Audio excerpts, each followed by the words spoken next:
অভিনন্দন জানাচ্ছি।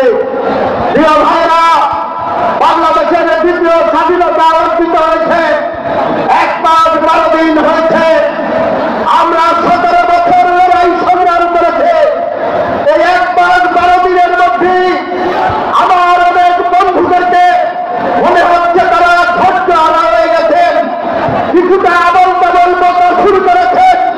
আর পতিত সৈন্যদের আওয়ামী লীগের নেতৃবৃন্দ অসহায় অস্থির হয়ে গেছেন।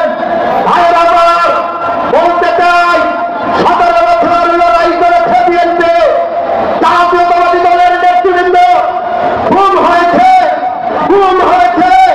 নির্যাতিত হয়েছে, পায়ের নখ তুলে ফেলেছে, রাস্তায় মেরে ফেলে রেখেছে।